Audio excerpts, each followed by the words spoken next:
everything is impermanent คือยังพูด everything อะไรนี่ไปทำไมไปถ้าเอาไว้สับแบบอย่างต่ำimpermanent ปีถ้า impermanent ไปทำมันเตี้ยงตัว impermanent ภาษาทั่วแกเขาถ้าอ่านไม่จะตาทั่วแต่ภาษาสำไรแกเขาถ้ามันเตียงตอดได้แปรปรวนอันนั้นก็จะ impermanent จัง everything is impermanent ฮะลูกครูไอ้จงไม่เจอมันด่าตัวเพราะ everything เอาไว้สอบแบบอย่างมั้ยเนี่ยมันด่าพอขบวนวิจารณ์ขึ้นจังมาจำซูมไม่แต่ every นี่บอกว่ากริยาศัพท์เติร์แต่ชี้ singular กริยาศัพท์เติร์แต่ชี้ singular กริยาศัพท์จังกริยาศัพท์ไทม์ประสานบ่าววิจีกริยาศัพท์อันนี้ verb to be ตัวด่ามันอาจด่ามันบานดีโอเคบัดสมกูรบจีบสมองปนเนี่ยศึกษาภาษาอังกฤษทั้งออกในบัดงานในจังบัดมินวิทยากรปิเศษเหมือนเต้นในสำหรับบางคนได้มันตัวดังยังอาจจับดีเป็นไงเนี่ยคือยังเรียนปีcái hào tha sắp phần niệm mình cho bà lo đó bang ổn na cái ta put someone something somewhere anything anybody nhưng tao prao nó pen na tầm tao tam cái buồn bây giờ cọ chẳng bang ổn bạn chẳng hay bang trong đã bây giờ cọ bị xét cứ rồi biết prao someone something này năng somebody no one nobody nhưng cho má bạn bang ổn là chỉ mơ lời cho bác sẵn thà ta việc prao không điอย่างmạch trong khi bong ôn côn soi dương nó praoจะล้ำจราchẳng hay mà khiធ្វើវីដេអូនេះសង្ឃឹមថាវីដេអូមួយនេះនឹងបានជាប្រយោជន៍ច្រើនដល់បងប្អូនអូខេដូច្នេះបងប្អូនដែលមិនទាន់ subscribe channel ជួយ subscribe channel ផងហើយបងប្អូនគិតថាវីដេអូនេះល្អជួយ share link វីដេអូនេះផងណាបងប្អូនបាទអូខេតើឥឡូវយើងមករៀនតែម្ដងបាទអញ្ចឹងនៅក្នុងនេះខ្ញុំសូមឲ្យបងប្អូនមើលខ្ញុំប្របែកទៅជា people things ហើយនិង places bạn này tha mà chua ní à mà chua đi cho kráo à hòm ní cái dây tha pi mình nụ vì miền someone somebody anyone anybody no one nobody everyone everywhere or everybody ta về pra dạng mạch anh phồn mày nè phồn á real things pra tha vật thụ rồi về miền này kể về miền something anything nothing everything real places cả lại về miền somewhere anywhere nowhere hay nắng everywhere ok បងប្អូនណាបាទអញ្ចឹងតើគេប្រើវាខុសគ្នាយ៉ាងម៉េចហើយប្រើម៉េចឲ្យត្រឹមត្រូវចង់បងប្អូនបើសិនជាបងប្អូនមើលវីដេអូក៏តល្អឲ្យកត់វាតាមទម្រង់នេះសិនណាបាទឥឡូវយើងមករៀនមួយប្រយោគស្រកតើពួកអនគេប្រើយ៉ាងម៉េចនេះបងប្អូន someone something ហើយនិង somewhere នេះគេប្រើនៅក្នុងប្រយោគស្រកដែលយើងប្រែថានរណាម្នាក់អ្វីមួយកន្លែងណាមួយអាសាំហ្នឹងវាមាន someone something និង somewhere អញ្ចឹងគេប្រើវានៅពេលណាបងប្អូនចំណាំថាអានេះគេប្រើនៅក្នុងប្រយោគស្រោបប្រយោគស្រោបគេយកអាហ្នឹងមកប្រើណាបងប្អូនណាឧទាហរណ៍ I need someone who can help me នេះអញ្ចឹងខ្ញុំត្រូវការនរណាម្នាក់ who can help me ដែលជាបុគ្គល who ណា can អាច help me ដែលអាចជួយខ្ញុំបាន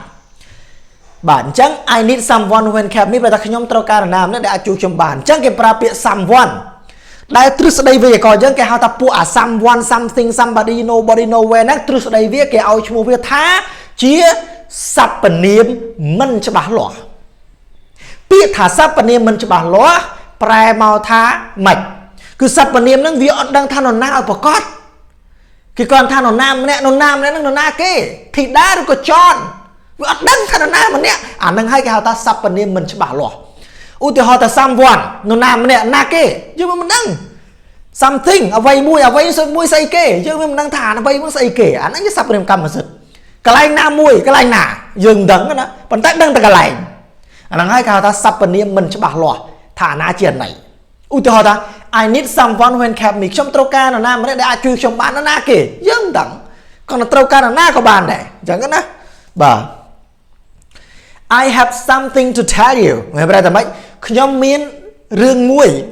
មានរឿងអ្វីមួយ something ខ្លះ I have something to tell you ខ្ញុំមានរឿងមួយចង់ប្រាប់អ្នករឿងអីគេយើងមិនដឹងទេអាហ្នឹងហើយក៏សព្វនាមមិនច្បាស់លាស់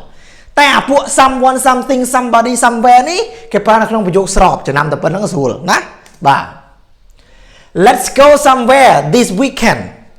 Let's go somewhere this weekend បើតោះយើងទៅកន្លែងណាមួយនៅចុងសប្តាហ៍នេះសួរទៅណាមិនដឹងទេតែគាត់ចង់ទៅកន្លែងណាក៏បានដែរប៉ុន្តែមិនទាន់ដឹងកន្លែងណាមួយឃើញទេ Let's go somewhere this weekend អញ្ចឹងសរុបមកអាមួយនេះ someone something និង somewhere នេះនិយាយអំពីប្រយោគស្របបងប្អូនណាបាទចំណាំតែប៉ុណ្្នឹងបានណាមួយទៀតគេប្រើ everyone everything everybody everywhere ប្រើនៅក្នុងប្រយោគស្របដែរតែបងប្អូនចំណាំណាពាក្យថា everyone នេះយើងប្រើថាអ្នករាល់គ្នានរណាក៏បានដែរបើន័យថាគេនិយាយជាទូទៅបងប្អូនគេនិយាយជាទូទៅអាមិញនេះអាមិញពីក្រោយនេះគេចង់និយាយថា someone នរណាម្នាក់នរណាគេខ្លះវាចំណែកមួយនៅក្នុងហ្នឹងតែ every នេះ everyone everything everywhere នេះគេនិយាយទូទៅទាំងអស់មិនចောက်ចង់មិនសង្កត់ថានរណាម្នាក់ទេនរណាក៏បានដែរ everyone ប្រែថាអ្នករាល់គ្នាឬ someone ប្រែថាអ្នកណាខ្លះអ្នកណាមួយចំនួនអូខេនរណាម្នាក់ឬ everything អ្វីទាំងអស់ everywhere គ្រប់កន្លែងទាំងអស់បើ somewhere បានថាកន្លែងណាមួយវាចោះយកកន្លែងណាមួយមកតែអានេះអត់ទេអញ្ចឹង every នេះសំដៅដល់ទាំងអស់ណាបងប្អូនទូទៅឧទាហរណ៍ថា everyone needs love ណាអញ្ចឹងមនុស្សគ្រប់រូបអ្នករាល់គ្នាបើថា100នាក់គឺតឹង100នាក់ហ្នឹងណាឬ someone អាចមួយក្នុងចំណោម100ហ្នឹងអញ្ចឹងណា everyone needs love អញ្ចឹងបងប្អូនចំណាំទៅចេះពាក្យថា everyone នេះបានន័យថាច្រើនគ្នាមែនទេលោកគ្រូចឹងច្រើនគ្នាកិរិយាសព្ទមិនអាចថែម s បានទេវាជាភូវចនៈមិនមែនទេត្រូវចំណាំអាកន្លែងហ្នឹងឲ្យមែនទេevery នេះឲ្យតែ everyone everything everywhere នេះកិរិយាសព្ទត្រូវតែជា singular ត្រូវតែថែម s ប្រសិនបើវាជាបច្ចុប្បន្នកាលធម្មតាត្រូវថែម s ណាទីយូអានេះ everyone ច្រើនអ្នកមិនថែម s លោកគ្រូអាហ្នឹងវាយកគេអញ្ចឹង every នេះគឺត្រូវថែម s តែហ្មងប្រយោគស្របក្នុងបច្ចុប្បន្នកាលធម្មតាកុំទៅ everyone ច្រើនអ្នកទាំងអស់គ្នាមិនច្រើនមិនចាំថែម s អញ្ចឹងលោកគ្រូបាទអត់ទេវាទៅចំណាំអញ្ចឹង everything is impermanent ឃើញហ្នឹងបង everything ឡើយនេះប្រែថាម៉េចប្រែថាអ្វីសពបែបយ៉ាងទាំងអស់ impermanent ពាក្យថា impermanent ប្រែថាមិនទៀងទាត់ impermanent ភាសាធម៌គេហៅថាអនិច្ចតាធម៌តែភាសាសម្រាយគេហៅថាមិនទៀងទាត់ដែលប្រែប្រួលអានេះគេថា impermanent អញ្ចឹង everything is impermanent ហាលោកគ្រូឲ្យចុះមិនដាក់ a ទៅព្រោះ everything អ្វីសពបែបយ៉ាងមែនទេមិនដាក់ a បើក្បួនវិជ្ជាករគេអញ្ចឹងមិនចាំសួរមិនទេ every នេះបើកិរិយាសព្ទត្រូវតែជា singular កិរិយាសព្ទត្រូវតែជា singular កិរិយាសព្ទចឹងកិរិយាសព្ទទៅថែម s ប្រសិនបើវាជាកិរិយាសព្ទអានេះ verb to be ទៅដាក់ is មិនអាចដាក់ a មិនបានទេអូខេ everything is impermanent មកមួយទៀត everywhere is our school ណាអញ្ចឹង everywhere is our school ប្រហែលបងប្អូនប្រែថាគ្រប់កន្លែងទាំងអស់គឺជាសាលារៀនរបស់យើងណា everywhere is our school គ្រប់កន្លែងទាំងអស់គឺជាសាលាយើងអញ្ចឹងទៅគ្រប់កន្លែងវាច្រើនកន្លែងរួចចុះមិនក៏មិនដាក់ a ទៅមិនដាក់ everywhere are our school ថាមិនបានទេ every on នេះបងប្អូនចំណាំថាបើសិនជាវាជាបច្ចុប្បន្នកាលធម្មតាប្រយោគស្របត្រូវថែម s ហើយបើសិនបើប្រើមួយ verb to be គឺត្រូវតែប្រើ is មិនអាចប្រើ a បានទេអូខេបាទអូខេខាយោចាំតែប៉ុណ្្នឹងបានបងប្អូនចាំច្រើនពេកបាច់អស់បងប្អូនបាទ everyone is our teacher and everywhere is our school ញ៉ែមើលតែម៉េច everyone អ្នករាល់គ្នាគឺជា our teacher គឺជាគ្រូរបស់ពួកយើង and everywhere ហើយគ្រប់កន្លែងទាំងអស់ is our school គឺជាកន្លែងរៀនរបស់យើងគឺជាសាលារៀនរបស់យើងអញ្ចឹងតែប៉ុណ្ណេះច្បាស់ហើយ every នេះបើសិនវាជាកិរិយាសព្ទប្រើជាមួយ verb គឺត្រូវប្រើ verb to be is រីឯកិរិយាសព្ទបើសិនបច្ចុប្បន្នកាលថែម s ប្រយោគស្របអូខេបាទមកមួយទៀតរីឯ any មិនខ្ញុំបានរៀបរាប់តារាងមកហើយបងប្អូនប៉ុណ្ណឹងហ្នឹងមែនទេរីឯ any វិញ anyone anything anywhere ពួក anyone anything anywhere ប្រើបាន2យ៉ាងទី1ប្រយោគសំណួរទី2អាចប្រើនៅក្នុងន័យបដិសេធបានប្រើបាន2 style អាពួក any បងប្អូនពួកអត្តកោ someone somewhere something ប្រើប្រយោគស្របមែនទេបងប្អូន everyone everywhere everything ពួក every គឺប្រើប្រយោគស្របរីឯ anyone anything anybody ប្រយោគសំណួរក៏បានប្រយោគបដិសេធក៏បានដែរបងប្អូនអូខេបាទតោះឥឡូវចូលទាំងអស់គ្នា I don't need anyone to help me I don't need anyone ឬក៏ anybody ក៏បានដែរណាបងប្អូនណា dương ai đã anyone được cái anybody but next chọn ban đã anybodyចូលទេខ្ញុំដាក់តែ anyone មកណា Okay I don't need anyone to help me តែបងប្អូនដូចចំណាំថាអានេះប្រើនៅក្នុងប្រយោគបដិសេធបងប្អូនឃើញទេឃើញអានេះបដិសេធទេបងប្អូន I don't need វាជាប្រយោគបែបបដិសេធមែនទេ anyone to help me យើងមិនអាចដាក់ I don't need someone to help me ទេព្រោះអា someone វាប្រើនៅក្នុងប្រយោគស្របឯណោះបើចង់ប្រើបែបសំណួរគឺប្រើ anyone ដែរឃើញទេបងប្អូន I don't need anyone to help me ខ្ញុំមិនត្រូវការនរណាម្នាក់ឲ្យជួយខ្ញុំទេ Okay I don't have anything to tell you ឃើញទេខ្ញុំអត់មាន anything អត់មានអីត្រូវប្រាប់អ្នកឯងទេយើងមិនអាចដាក់ I don't have something to tell you បានទេព្រោះអាពួក something ពួកតកូលសំនឹងប្រើក្នុងប្រយោគស្របរីឯបដិសេធគេប្រើពួកតកូល anyone anybody anything everywhere anywhere ប្រើក្នុងប្រយោគសំណួរនិងប្រយោគបដិសេធ Okay so I don't have anything to tell you អត់មានអីប្រាប់ញោមឯងទេញោមរីឯអានេះ Do you want to go anywhere this weekend Do you want to go anywhere this weekend តើអ្នកឯងចង់ទៅកន្លែងណាមួយទេនៅចុងសប្តាហ៍នេះអញ្ចឹងពួកអស់នេះគេប្រើនៅក្នុងប្រយោគសំណួរនិងប្រយោគបដិសេធ Okay តើណាស់ណោះតើបងប្អូនណោះបាទប្រើក្នុងទម្រង់បដិសេធតើហើយបងប្អូននេះពិបាកទេបាទមួយទៀតអានេះពួក no nobody nothing និង nowhere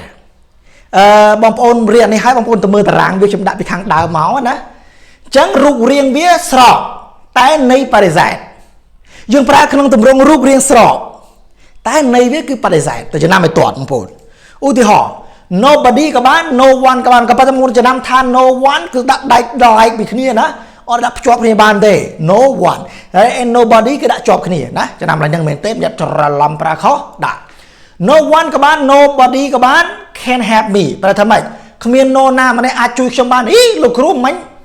បាទឃើញវាអត់ចាំបាច់ដាក់ nobody do not cannot help me ទេអត់អាចដាក់ nobody cannot help me ទេតែ cannot អញ្ចឹងយើងមិនចាំបាច់ដាក់ទម្រង់បដិសេធថា nobody cannot help ទេព្រោះវារូបរាងវាជាប្រយោគស្របប្រធាន nobody ពឹបណា no one ពឹបក៏បាន nobody ក៏បានបូក can help me រូបរាងវាជាប្រយោគស្របតែអត្ថន័យថាម៉េចគ្មាននរណាម្នាក់អាចជួយខ្ញុំបានទេរូបរាងវាជាប្រយោគស្របតែន័យបដិសេធអញ្ចឹងណាឧទាហរណ៍មួយទៀត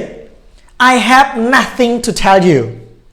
យើងមិនចាំយើងអត់អាចដាក់ I do not have nothing ទេមែនទេអត់អាចដាក់ I do not have nothing to tell you ខ្ញុំអត់មានអ្វីត្រូវប្រាប់នេះគឺតម្រងវា I have បូក nothing មក to tell you អានេះទៅតឹងនឹងរបស់ខ្ញុំគ្មានអីត្រូវនិយាយប្រាប់ឯងទេ have nothing to tell you Okay រូបរាងវាជាប្រយោគស្របអញ្ចឹងអត់អាចដាក់ I ឧទាហរណ៍ថា I have not nothing ឬក៏ I do not have nothing អត់អាចបានទេគឺថា I have nothing to tell you បើយើងចង់និយាយបែបប្រយោគបដិសេធណារីឯអានេះ nowhere is like our home ឃើញទេបងប្អូន nowhere គ្មានកន្លែងណាមួយ is like our home ដូចផ្ទះរបស់យើងទេអញ្ចឹងប្រយោគវាយ៉ាងម៉េចវាអត់មានចាំបាច់ដាក់ there is no there is no nowhere អត់អាចដាក់អញ្ចឹងទេយើងប្រើវាជាប្រធានមក nowhere is like our home គ្មានកន្លែងណាដែលដូច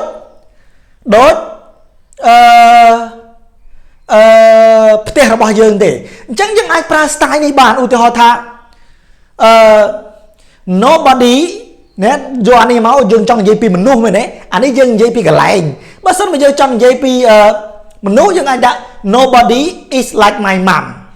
គ្មានណាម្នាក់ដូចម្ដាយខ្ញុំទេដាក់ nobody មក is like my mom nobody can compare to my mom គ្មានណាម្នាក់អាចប្រៀបទៅម្ដាយខ្ញុំបានទេអញ្ចឹងបងប្អូនបាទអានេះខ្ញុំគាត់បញ្យល់ត្រួសណាបងប្អូនណាបាទ I understand nothing អញ្ចឹង I understand ប្រយោគគេថាមិនចាំបាច់ដាក់ I do not understand nothing ទេគឺ I understand ប្រយោគស្របមកថែម nothing ផ្លាត់មកប្រែថាម៉េចខ្ញុំយល់មិនអ្វីទាំងអស់បែរតែម៉េចតែខ្ញុំអត់យល់ហ្នឹងហើយ I understand nothing ខ្ញុំអត់យល់បាទ I understand nothing what you say I understand nothing អ្វីដែលឯងនិយាយខ្ញុំអត់យល់ទេអូខេយើងប្រើបានប៉ុណ្ណឹងបាទតោះណៃបងប្អូនណាបាទឥឡូវខ្ញុំសាកមកតែងប្រយោគរួមលេងមួយជូនបងប្អូនណាបាទ Last night I was not sure if someone stole my phone or I left it somewhere in my office ខ្ញុំតាប្រសិនអញ្ចឹង last night ជាអតីតកាលធម្មតាបងប្អូនរៀន grammar មួយខ្ញុំចាំពិនិត្យមើលទាំងអស់គ្នាណា last night កាលប្រយុទ្ធនេះ I was not sure ខ្ញុំអត់ច្បាស់ទេ if ថាតើ someone នរណាម្នាក់មែនទេបងប្អូន someone នរណាម្នាក់ stole my phone បានលួចទូរស័ព្ទរបស់ខ្ញុំ or ឬក៏ I left it somewhere ពាក្យថា I left it somewhere បើថាខ្ញុំទុកវាកន្លែងណាមួយឬក៏ខ្ញុំភ្លេចវានៅកន្លែងណាមួយខ្ញុំវាអត់ដឹង in my office នៅក្នុងការិយាល័យរបស់ខ្ញុំចា៎នេះប្រែតែម៉េច last night I was not sure if someone stole my phone or I felt I left it somewhere in my office យប់មិញខ្ញុំអត់ច្បាស់ទេតាណាម្នាក់លួចទូរស័ព្ទរបស់ខ្ញុំឬក៏ខ្ញុំបានភ្លេចវានៅកន្លែងណាមួយនៅក្នុងការិយាល័យរបស់ខ្ញុំ I ask my colleagues បាទនេះអានថា colleagues ខ្ញុំបានសួរ my colleagues ពាក្យថា colleagues ប្រែថាមិត្តរួមការងារ but ក៏ប៉ុន្តែ nobody saw it ហ៎បង nobody saw it គ្មានណាម្នាក់ឃើញវាទេ nobody saw it អញ្ចឹងបើសិនជាអតីតកាល C ក៏ទៅជា saw អញ្ចឹងទៅ verb 1 verb 2 verb 3 បងប្អូនបាទ nobody saw it ខ្ញុំសួរមិត្តរួមការងារបើគ្មានណាគេឃើញទេ now I feel ឥឡូវហ្នឹងI feel I have nothing ខ្ញុំមានអារម្មណ៍ថាខ្ញុំអត់មានអីក្នុងខ្លួនទេ I have nothing left ខ្ញុំមានអារម្មណ៍ថាខ្ញុំ I have nothing left អត់មានអីក្នុងខ្លួនអស់លីងហើយបាត់ទូរស័ព្ទមួយនេះអស់អីអាលីងហ្មងបាទ I want to go somewhere ខ្ញុំចង់ទៅកន្លែងណាមួយ to reduce ប្រែថាបន្ថយ to reduce my stressfulness ពាក្យថា stressfulness យើងប្រែថា stress បែរថាអាការឈឺក្បាលអាការតប់ប្រមល់ទល់បធោហ្នឹងគេហៅថា stressfulness អញ្ចឹងខ្ញុំចង់ទៅកន្លែងណាមួយដើម្បីកាត់បន្ថយនៅ stressfulness របស់ខ្ញុំការតានតឹងអារម្មណ៍តានតឹងរបស់ខ្ញុំអញ្ចឹងបងប្អូនដូច្នេះខ្ញុំសូមត្រឡប់មកអានេះបន្តិចបងប្អូនណាឲ្យបងប្អូនរៀនមុននឹងភ្លាមបងប្អូនអាចថានៅសពេចសពិលតែបងប្អូនត្រូវចំណាំអានេះរៀនកត់វាមកណាតកូល some តកូល any តកូល no តកូល every អញ្ចឹង some វាមានមនុស្សវាមានវត្ថុវាមាន place អញ្ចឹងពួក some នេះ someone somebody something somewhere នេះយើងរៀនបាញ់ហ្នឹងគឺបានន័យថាវាប្រើនៅក្នុងប្រយោគស្រប any ពួកតកូល any វាមាន anyone anybody anything និង anywhere យើងប្រើបាន2ប្រយោគសំណួរក៏បានប្រយោគបដិសេធក៏បានណា no one nobody ប៉ុន្តែ no នេះអត់ដាក់ជាប់គ្នាណាបងប្អូនដាច់ណា no one nobody nothing nowhere សរសេរនៅក្នុងរូបរាងប្រយោគស្របតែន័យបដិសេធ no one is perfect ឃើញទេ no one is perfect គ្មានណាម្នាក់ល្អឥតខ្ចោះទេឃើញគេស្អីអញ្ចឹងហ៎ no one is perfect ទម្រង់របស់វាគឺទម្រង់ស្របតែអត្ថន័យបដិសេធគឺគ្មានណាម្នាក់ every ទូទៅទាំងអស់ប្រើនៅក្នុងន័យស្របដែលប្រយោគស្របអូខេបាទដូច្នេះខ្ញុំមានតែប៉ុណ្្នឹងឯងហើយប្រសិនបើបងប្អូនគិតថាវីដេអូនេះល្អមើលចប់ហើយជួយ comment ប្រាប់ខ្ញុំផងហើយបើសិនជាបងប្អូនអាចសូមជួយ share link វីដេអូនេះទៅកាន់បងប្អូនដទៃផងដើម្បីឲ្យគាត់បានរៀនណាបងប្អូនបាទខ្ញុំគិតថាវីដេអូនេះមានប្រយោជន៍មែនទែនសម្រាប់បងប្អូនដែលមិនទាន់សូវប្រកែក grammar អាចរៀនជាមួយខ្ញុំបាទហើយខ្ញុំនឹងព្យាយាមធ្វើវីដេអូកលឬក៏មេរៀនល្អៗច្រើនទៀតupload នៅក្នុង YouTube នេះជូនបងប្អូនណាបងប្អូនណាហើយខ្ញុំក៏សូមអរគុណចំពោះកូនសិស្សខ្ញុំដែលបានចុះឈ្មោះរៀន